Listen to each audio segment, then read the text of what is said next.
दोस्तों, बिहार के दरभंगा जिले के आ, मनिकाशिल थाना में एक एफआईआर दर्ज होता है 1 नवंबर को।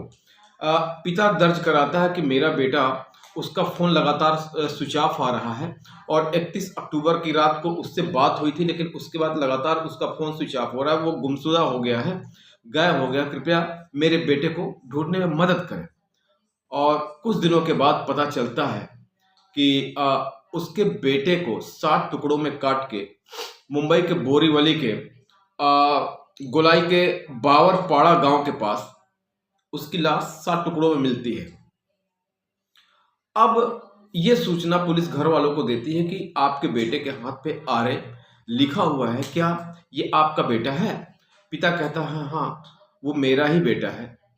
और उसके बाद शुरू हो जाती है तफ्तीश की एक नई कहानी। और इस मर्डर मिस्ट्री के पीछे कौन है, आखिर ये इतना क्रूर हत्या क्यों किया गया? अब इस घटना को मैं विस्तार से आपके सामने प्रस्तुत कर रहा हूं। दोस्तों नमस्कार, मैं आलोक शाही। एक सच्ची घटना जो अभी हाल ही की है बिहार के दरभंगा जिले की, उसको लेके मैं आपके सामने प्रस्तुत हो रहा हूं। दरअसल दरभंगा जिले के हॉस्पिटल में एक लड़का रघुनंदन पासवान काम करता था, सफाई कर्मी का काम करता था। लड़के की उम्र 21 साल। वो एक हट्टा कट्टा यंग लड़का था और बड़े ईमानदारी से अपना काम कर रहा था। वहां से 20-21 किलोमीटर दूर रहने वाली एक मुस्लिम फैमिली की लड़की अपनी भाभी को लेकर हॉस्पिटल में आती है। लड़की का नाम आफरीन है। ये एक काल्पनिक नाम है, चूंकि आर से शुरू रघुनंदन होता है, जो लड़के के हाथ पे टैटू बना हुआ था। ए से हमने उस लड़की को हाइड कर दिया है, लेकिन एक काल्पनिक नाम आफरीन के रूप में दिया है।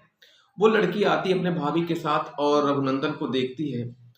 फर्स्ट आई साइट अट्रैक्शन था, पहले ही नज़र में लड़की को रघुनंदन से प्यार हो जाता है। बातचीत का सिलसिला शुरू हो जाता है और इससे लड़की का जो पिता है और उसके भाई हैं काफ़ी परेशान होते हैं। लड़की को काफ़ी समझाने का प्रयास करते हैं। लड़के का जो बाप है वो भी अपने लड़के को काफ़ी समझाता है कि उस लड़के से तुम दूर हो जाओ। अंत में एक पंचायत बैठती है। पंचायत में बैठने के बावजूद भी न लड़की ही मानने को तैयार होती है, न ही लड़का मानने को तैयार होता है। अंत में होता क्या है कि पिता डरवश अपने बेटे को 1700 किलोमीटर दूर पुणे में किसी काम में लगा देता है। कहता है बेटा तुम पुणे चले जाओ और वहीं पे काम धंधा शुरू करो, तुमको यहाँ रहने की जरूरत नहीं है, क्योंकि हो सकता है कि तुमको खतरा हो जाए। और जो मुस्लिम परिवार की आफरीन थी उसको भी मुंबई में भेज दिया जाता है, भयंदर में भेज दिया जाता है, जहाँ उसका भाई सत्तार रहता है। सत्तार बकरे काटने का काम करता था और मीट बेचा करता था। वहां रहने के बावजूद जो रघुनंदन था उसका आफरीन से मिलने जुलने का सिलसिला कम नहीं होता है। दोनों की नज़दीकियां बढ़ती चली जाती हैं और ये बात कहीं न कहीं जो आफरीन का जो भाई था सत्तार, उसको कहीं न कहीं खलता है और इससे वो काफ़ी परेशान हो जाता है। फिर एक दिन रघुनंदन आफरीन को फ़ोन करता है कि तुमसे मैं मिलना चाहता हूँ। तो आफरीन तो फ़ोन नहीं उठाती है, उसका भाई उठा लेता है, क्योंकि फ़ोन जो है सत्तार के पास था। सत्तार कहता है कोई बात नहीं, तुम आ सकते हो, हमारे वहाँ ऐसी कोई बात नहीं है। अगर तुम आफरीन से प्यार करते हो तो कोई बात नहीं, तुम आ जाओ, घर पे ही आ जाओ, मुलाकात कर लेना, फिर उसके बाद चले जाना, यही खाना खाते पीते हैं। बहुत ही फ्रेंडली उसने उससे बात की। अब रघुनंदन उसके विश्वास में चला जाता है। 31 अक्टूबर की ये बात है। पिता रघुनंदन को फ़ोन करता है कि बेटे कैसे हो? कहता पापा ठीक हूँ, मैं दोस्त के घर पे आया हुआ हूँ और अभी मैं वहां से चला जाऊंगा, खाना वाना खा के मैं चला जाऊंगा। पिता निश्चिंत हो जाता है कि हाँ बेटा सही जगह पे है और रोज की तरह से वो भी सुरक्षित है। लेकिन क्या जो रघुनंदन का पिता था जितेंद्र, ना ही रघुनंदन को मालूम था कि ये उसकी आखिरी रात है। रघुनंदन और सत्तार बैठ के साथ में शराब पीते हैं। रघुनंदन बेसुध हो जाता है और उसके बाद सत्तार कहता कोई बात नहीं, तुम जाके बिस्तर पे सो जाओ।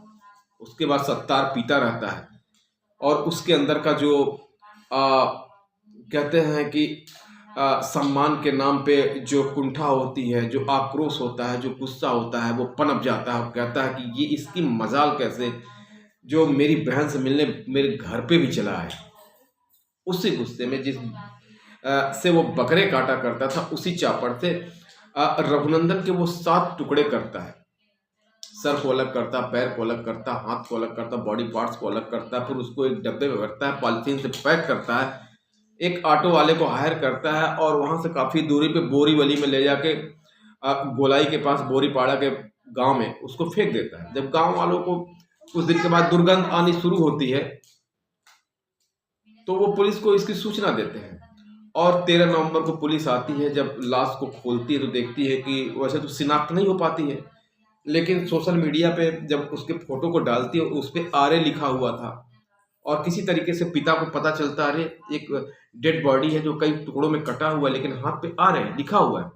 पिता जानता था कि उसके बेटे पे RA लिखा था, उसने एक टैटू गुदवाई थी जिसका मतलब रघुनंदन और आफरीन है। पुलिस वालों से कहता है कि वो मेरे बेटे की लाश है।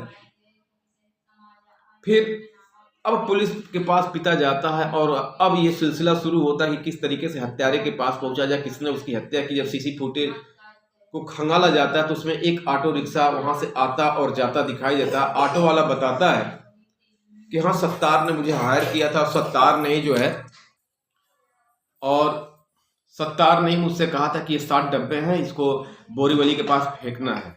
फिर सत्तार को ढूंढा जाता है और सत्तार सारी बात को स्वीकार कर लेता है कि उसने ही उसकी कत्ल की थी। दोस्तों मेरा कहानी सुनाने का मतलब ये किसी तरीके से आपको परेशान करने का इरादा नहीं था। समाज में जो घटनाएं चल रही हैं, किस तरीके का लोगों का माइंडसेट हो गया है, किस तरीके से आपको अपने बच्चे की परवरिश करनी है, बच्चों को किस टाइप का शिक्षा देना है कि वो ऐसे लफड़े या पछड़े में ना पड़े और अपने करियर पे और अपने पढ़ाई लिखाई पे ध्यान दें। इस घटना से हमें यही सीख मिलती है कि दोस्तों कुछ भी हो जाए अपने माँ बाप का ही मानना चाहिए। माँ बाप ही आपके सगे होते हैं। अगर बाप किसी गलत रास्ते पे आपको जाने से रोकता है तो उसकी बात को इग्नोर नहीं करना चाहिए, नहीं तो उसके परिणाम, हालांकि समाज में ऐसा नहीं होना चाहिए था, उसके परिणाम शायद इसी टाइप के होते हैं।